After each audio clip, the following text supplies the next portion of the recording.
Shalom peuple de Dieu, vous informez chez notre devoir. Bienvenue dans votre émission Je vais savoir. Je vais savoir, pour le nouveau, c'est une émission qui nous fait découvrir les choses cachées. Je vais savoir, c'est une émission où nous tous, vous et moi, nous apprenons des choses que nous ne connaissons pas. Et je vais savoir, aujourd'hui, vous êtes seulement avec votre humble Laurette Zolo, qui sera là pour édifier le peuple. Et aujourd'hui, dans Je vais savoir, nous allons parler d'un sujet très capital. Le sujet, c'est être un couple en étant chrétien. Il y en a qui confondent être un couple et servir Dieu. Et comment je peux servir Dieu, comment je peux être un couple et puis servir Dieu. Grâce à cette émission, aujourd'hui, vous allez apprendre beaucoup de choses que vous ignorez peut-être. Aujourd'hui aussi, nous allons apprendre beaucoup de choses que nous savons et que nous ne mettons pas en pratique. Alors, mes fidèles téléspectateurs, la Bible nous dit à chaque circonstance, nous devons tout le temps remercier l'Éternel.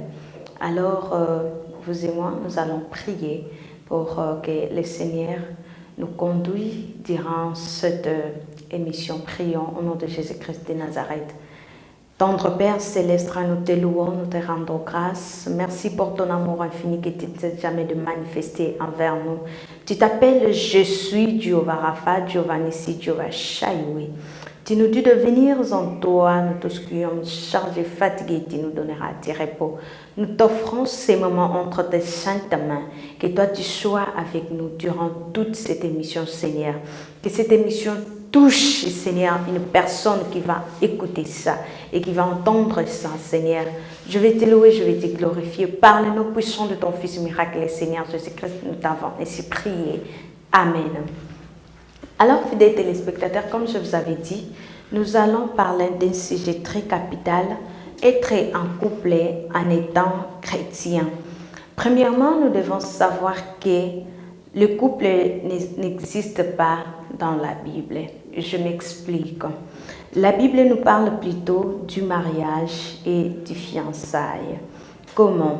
Si nous lisons dans le livre de Genèse, le chapitre 2, le verset 24, on nous dit là-bas, l'homme quittera son père et sa mère et s'attachera à sa femme, les deux deviendront une seule chair. Je vais vous expliciter cela. Ici, on nous parle d'un homme qui doit quitter ses parents pour aller s'engager et prendre sa femme pour épouse, et les deux deviendront une seule chair. Comment devenir une seule chair? Pour devenir une seule chair, en nous mariant, et excusez-moi, en mélangeant notre corps, nous devenons une seule chair, nous partageons le même esprit négatif, tout comme positif, spirituellement. C'est pourquoi, dans ces versets, on nous parle d'un homme qui doit quitter son père et sa mère pour s'attacher à sa femme. On ne nous parle pas d'un homme qui doit quitter ses parents pour s'attacher à ses femmes, mais plutôt à sa femme, car nous voyons un partenaire homme et une partenaire femme qui s'attachent pour devenir une seule chair. Alors, il y en a qui se disent, je suis en couple et je sers Dieu.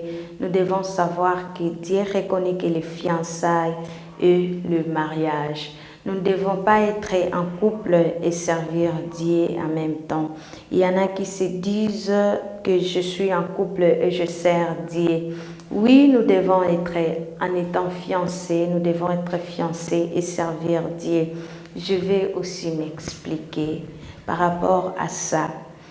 Étant fiancés, Dieu reconnaît les fiançailles. Nous ne devons pas vivre dans l'impudicité et dans le décaboche pour dire que je sers Dieu.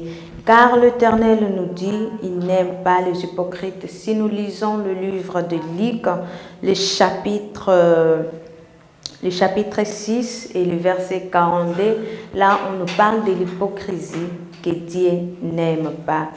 Alors, si nous sommes fiancés, il y a des endroits qui sont interdits pour nous et des endroits que nous ne pouvons pas partir étant fiancés.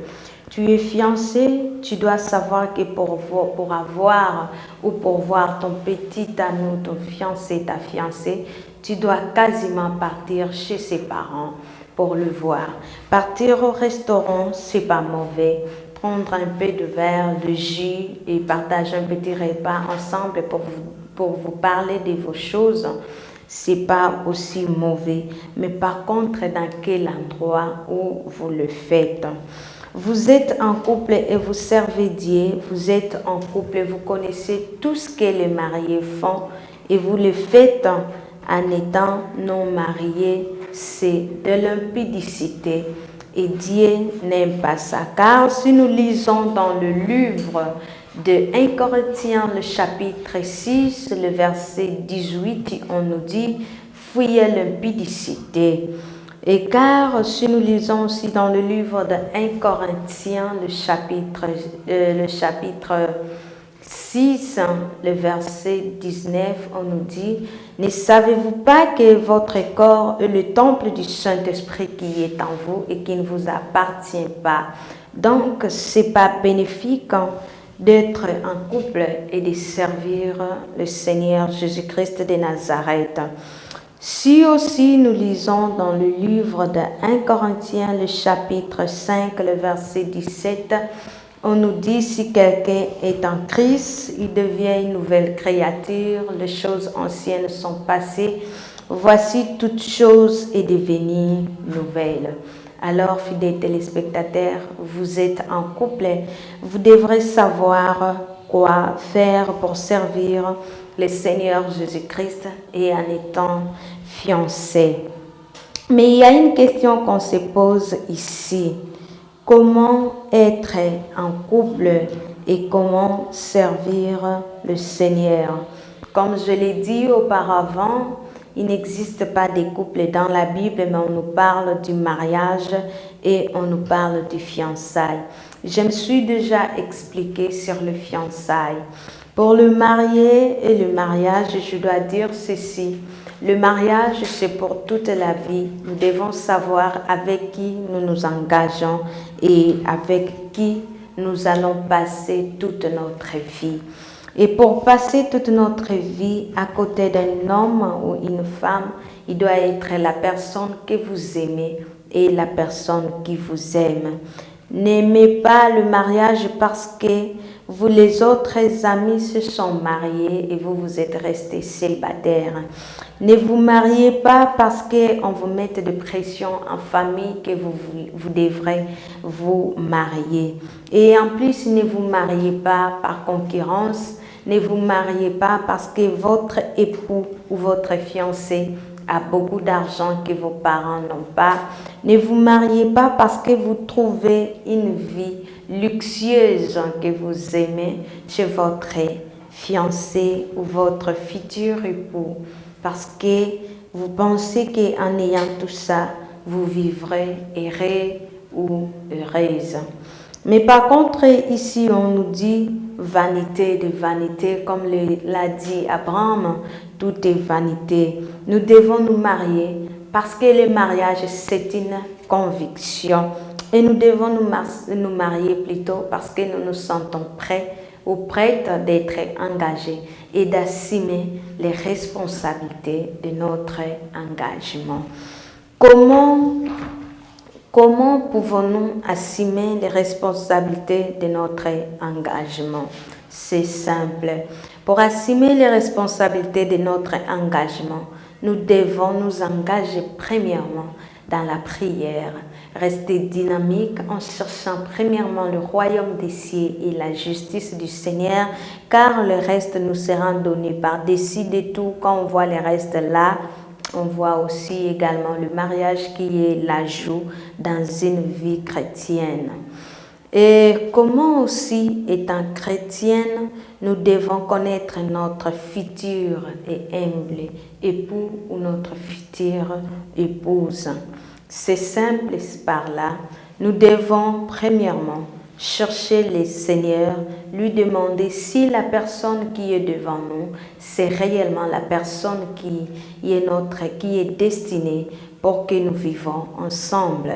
Nous devons prier et dire au Seigneur Jésus-Christ de nous donner ce que nous voulons. Le Seigneur va nous le donner. Car le Seigneur, si nous lisons dans le livre d'Esther, le Seigneur nous montre comment Esther était entrée dans la vie du roi, qui a pulsé sa propre femme pour prendre en mariage une étrangère.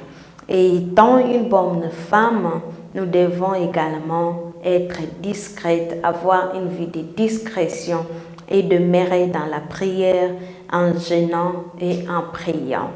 Comment jeûner et comment prier? Nous devons abandonner tout le péché qui nous sont lourdes pour que nous puissions rester dans la vie de prière et se dire non à l'impudicité, étant future fiancée et étant épouse d'une personne, car c'est la femme qui préserve surtout sa sainteté et c'est la femme qui garde la famille. Et nous devons également nous demander, est-ce que la personne qui est devant nous, c'est réellement la personne qui nous est destinée? Arrêtons d'être pressés et surtout éviter d'être également pressés. Le temps est précieux et le temps c'est Dieu qui les donne. Et Dieu donne toujours la bonne chose au temps opportun. Que faire en étant célibataire? Fidèles téléspectateurs, surtout il y en a qui se disent les célibats, c'est surtout pour nous les Africains, les célibats c'est la malchance, le célibat c'est une malédiction, le célibat c'est une condamnation. Moi je vous dirais c'est faux. Car Paul s'est engagé à servir Dieu en étant célibataire.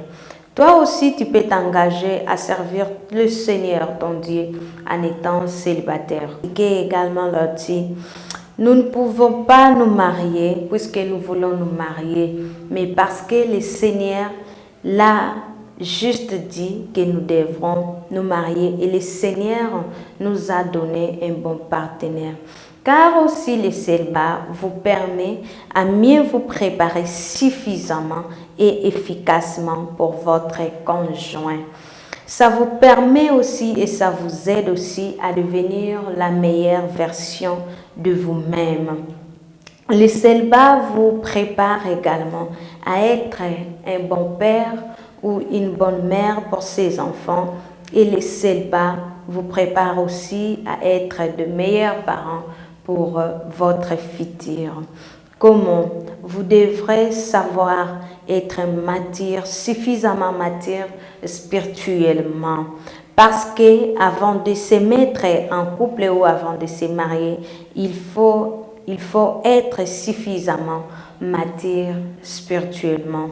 Si vous n'êtes pas suffisamment mature spirituellement, voilà l'inconvénient. Vous aurez fait face à beaucoup d'obstacles, vous aurez fait face à beaucoup des attaques diaboliques et vous aurez fait face à beaucoup de disputes, chose qui va vous face au divorce et se marier pour divorcer. L'un des jours, il faut que nous soyons suffisamment matures, l'un ou l'autre, spirituellement. Si nous prenons le livre de 1 Corinthiens 7 et Proverbe 31, ce passage vous permet plutôt de vous préparer et de préparer une future relation avec votre partenaire. Donc, s'il vous plaît, prenez vos Bibles et lisez ces passages. Vous permet aussi de devenir la meilleure version de vous-même. Même et quand vous serez marié, vous allez comprendre que vous vous êtes mieux préparé avant de se marier. Car même le joueur, avant de passer au terrain, il se prépare d'abord. Il s'entraîne pour qu'il soit parmi les meilleurs et parmi ces joueurs qui vont marquer le but pour que tout le monde les applaudisse. Alors ne soyons pas les gens ou les hommes, les femmes qui tentent le mariage, car le mariage, on ne les tente pas. Le mariage, on se marie une fois pour toutes, on ne se marie pas pour divorcer. Et ce passage biblique aussi vous permet de comprendre comment Dieu veut que votre amour soit envers votre partenaire. Et nous allons aussi parler de la conviction pour se mettre en couple et pour se marier. La conviction pour se marier. Comment être convaincu et comment vous devrez être, étant que couple, en conviction pour que vous vous engagez pour le mariage et les jeunes fiancés. C'est simple. Là, je vais d'abord donner un exemple typique. Un musulman ne peut pas se marier avec une catholique. Pourquoi? Parce que les enseignements qu'une catholique prenne étant chrétienne, c'est différent des enseignements qu'un musulman prend étant musulman. Car le musulman ne croit pas en Jésus-Christ et les catholiques croient en Jésus-Christ. Donc, c'est un mariage qui ne sera pas épanoui et les enfants n'auront pas une bonne éducation. Nous devons être en conviction étant qu'un couple et il faut que nous ayons une même conviction pour mieux préparer notre mariage. C'est dire que nous deux, nous allons participer dans les enseignements. Étant chrétiens ou étant musulmans, nous nous engageons à nous marier, mais par contre en craignant Dieu. Tu peux vivre avec musulman, tu lui dis que je ne veux pas que nous nous sortons ensemble, que nous nous connaissons le sexe avant le mariage. Mais le musulman te dira non parce que c'est pas un péché. Et vous aurez tout le temps des débats inutiles à la maison qui vous conduira aussi au divorce si vous n'êtes pas fort. C'est pourquoi nous devons avoir une même conviction pour que notre mariage soit épanoui, pour que notre famille et nos enfants aient une même éducation. Parce que quand on se marie, on devient une seule chair, comme je l'avais dit, et comme nous l'avons lu dans le livre de Genèse, le chapitre 2, le verset 24 plutôt. Donc, il faut servir le Seigneur à deux. Je vais aussi m'expliquer là-dessus. Comment servir le Seigneur à deux? Si votre partenaire n'a pas la même conviction que vous, c'est pour cela Dieu vous mettra en couple, parce que vous allez l'aider afin qu'il devienne celui ou celle que vous voulez qu'il puisse devenir. Ne soyez pas là pour critiquer et ne soyez pas là pour décourager les autres. Mais c'est dire, je dois t'aider, car la Bible nous dit que le fort aide le faible et que les faibles apprennent aux forts. C'est dans ce passage que nous allons nous focaliser. On peut aussi le Seigneur peut nous envoyer un partenaire qui est aussi païen. Mais étant que chrétiens, nous ne devons pas perdre notre foi, mais c'est nous qui devons lui montrer le chemin à suivre. Et si nous voyons que ça nous complique, cherchons l'aide du Seigneur en gênant, car il y a d'autres esprits qui sortent que par le jeûne et la prière, et le Seigneur va nous accompagner. En effet, comment se remettre d'une rupture amoureuse. Pour se remettre d'une rupture amoureuse, ça nous a tous été difficile, car on s'est dit, nous nous sommes fait passer du temps pour rien. Nous avons consacré le temps pour une personne qui n'en valait pas la peine. Et nous nous sommes donné corps et âme, voire même il y en a qui se disent pensée et esprit pour cette personne, mais la personne nous a trahis. Mais ne pleurez pas et surtout ne vous dites pas que c'est fini pour vous, car c'est le bon moment de chercher votre Seigneur Jésus-Christ de Nazareth. Et c'est le bon moment de vous engager fortement et spirituellement, efficacement dans une vie de prière pour que Dieu vous donne la force, car c'est seulement lui qui peut vous donner cette force pour enfin oublier cette relation qui vous a été toxique. On dit deux fois, en quelque sorte, le malheur peut être bon, car si nous prenons dans le livre de Ruth, nous allons voir comment Ruth a perdu son mari et Ruth n'avait pas baissé les bras. Il a cherché Dieu et pour autant, il a suivi le chemin de Naomi, une servante de Dieu qui servait Dieu, qui lui a montré le chemin de Boaz le roi. Ruth a connu cela, c'était en travaillant. Nous ne devons pas croiser les bras, même si tu as un travail qui ne te donne pas beaucoup d'argent, même si le travail que tu effectues, tu ne t'attendais pas à ça, le salaire ne te suffit pas à survenir à tes besoins. Dis-toi que cela est bon, car c'est le Seigneur qui t'a mis dans cette place et c'est le Seigneur qui t'a donné ce travail. Il sait le pourquoi. Donc, c'est comme ça nous devons être des femmes fortes et nous devons aussi nous donner à travailler, prendre soin de nous pour que nous ne tombons pas dans une vie de caboche et surtout dans l'impudicie. Aujourd'hui, beaucoup de jeunes filles perdent leur virginité pour des miettes.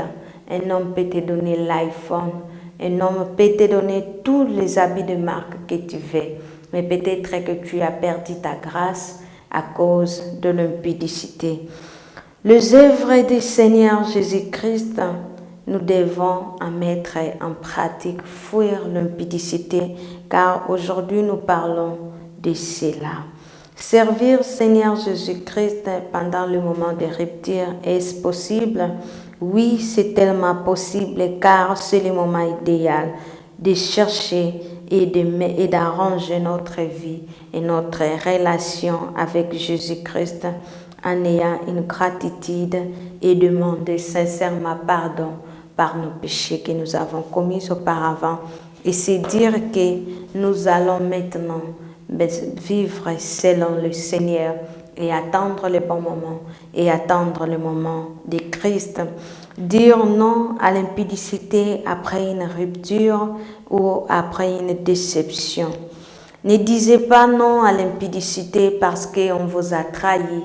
Et ne disez pas non à l'impudicité parce que votre partenaire ne vous a pas satisfait suffisamment. Mais disez non à l'impudicité car le Seigneur nous les recommande et le Seigneur nous les oblige. Nous avons deux chemins à suivre. Il y a le chemin de la vie et le chemin de la mort. Il y a le chemin du bien et le chemin du mal. Mais par contre, étant jeunes, nous devons sincèrement savoir quel chemin nous avons choisi. Que sera-t-il après ta fiançailles, jeune sœur, jeune garçon?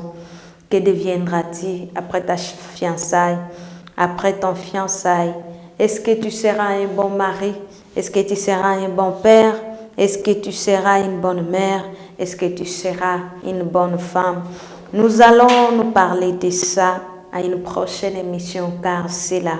Nous allons parler de l'infidélité et des qualités d'une bonne épouse. Mais par contre, pour que nous soyons un bon mari et un bon père, une bonne femme et une bonne mère pour ses enfants, nous devons d'abord arranger notre jeunesse et marcher selon le Seigneur. Si la jeunesse nous a été fautive et si la jeunesse, nous ne l'avons pas marché comme il se doit, nous nous sommes préoccupés dans des choses inutiles, nous ne serons pas de bonnes mères ou de bons parents. Nous ne serons pas aussi de bons pères, car nous récoltons que ce que nous sèmons. Celui qui sème le vent récolte la tempête.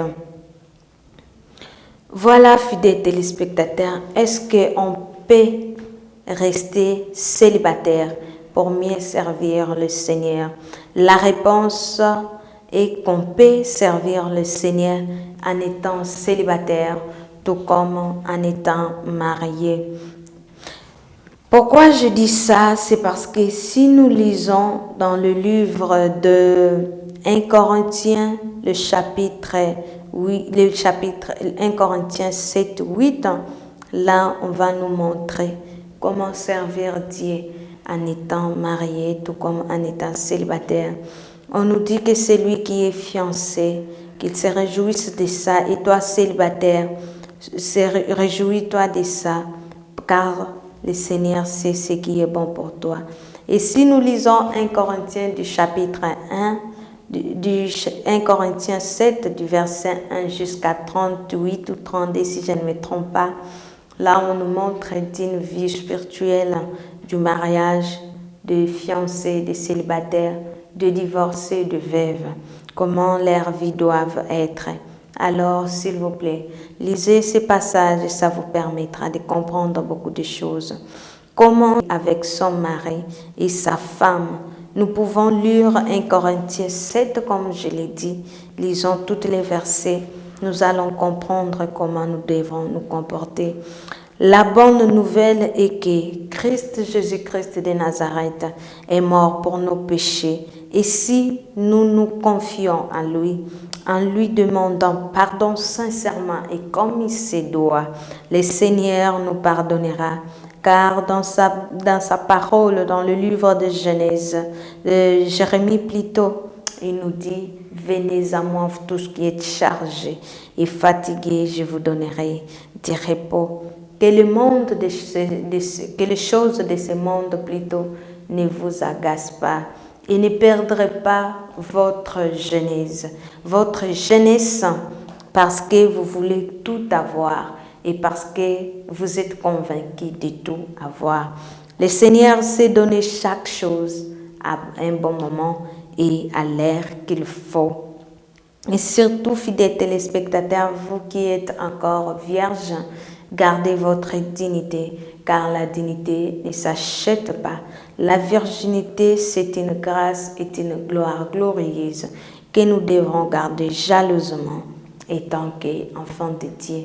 Celui qui est vierge, sa prière est sainte et surtout sa part directement jusqu'en Jésus-Christ. Nous devons savoir que le Seigneur Jésus-Christ a tout acheté sur la croix. Abandonnons nos péchés, fuyons nos pudicités et demandez le mariage. Attendre le bon moment. Ne mettez pas Dieu la pression, car cela n'est pas bon. Mais si nous demandons et nous demandons aussi la bonne qualité d'une bonne personne, demandons aussi les signes, le Seigneur vous les donnera, car il fait chaque chose à chaque temps. La bonne nouvelle est que Christ a tout accompli sur la croix. Il a dit, Père, pardonne-leur car ils ne savent pas ce qu'ils font. C'est ce qui est la meilleure nouvelle de toutes, car le Seigneur nous a pardonné. Mais il va nous pardonner comment? En oubliant tous nos péchés et en abandonnant tout et partir nous livrer en Jésus-Christ de Nazareth. Il a dit également sur la croix, Seigneur, tout est accompli. Il a accompli nos souffrances, il a accompli nos difficultés et il a accompli tous nos péchés sur la croix. Aujourd'hui, fidèles téléspectateurs, vous qui me suivez et vous qui êtes là pour m'entendre, est-ce que vous avez déjà abandonné votre vie en Jésus-Christ de Nazareth? Si vous ne l'avez pas encore fait, vous avez besoin d'un serviteur de Dieu pour vous guider et ayez toujours l'habitude de lire la parole de Dieu, car cela est juste et bon. Ayez toujours l'habitude de prier, demandez les signes de sanctification qui vous montrera que ce partenaire est la personne qu'il me faut, que le Seigneur m'a envoyé. Attendez le bon moment du Seigneur Jésus-Christ, car moi qui vous parle aussi, je suis passée par là, par des ruptures, et je me suis dit que mon temps n'était pas arrivé. Je dois attendre le temps du Seigneur et attendre la volonté de Dieu en croisant mes bras, en priant et surtout en étant heureuse. Ne marche pas avec l'heure frustre, Ne marche pas avec l'air inquiet, car le Seigneur est là. Moi, je pense que le Seigneur a aussi garder un partenaire pour tout un chacun de nous. Mais par contre, il faut attendre le bon moment et marcher selon sa volonté. Quant à moi, nous allons m'attendre, je vous dis, que le Seigneur vous bénisse, que le Seigneur bénisse sa parole, que le Seigneur vous donne le temps de lui écouter et que le Seigneur vous appelle. Cela sera juste et cela vous sera bénéfique. Ayez toujours l'habitude de partager nos vidéos. Ayez toujours l'habitude de voir nos vidéos et surtout, abonnez-vous sur notre cher RTD Monde. Quant à moi, nous allons m'attendre Lorette. Je bénis tout l'ensemble du Seigneur Jésus-Christ et surtout à tous ceux qui les craignent et qui marchent selon sa volonté. Je vous dis au revoir.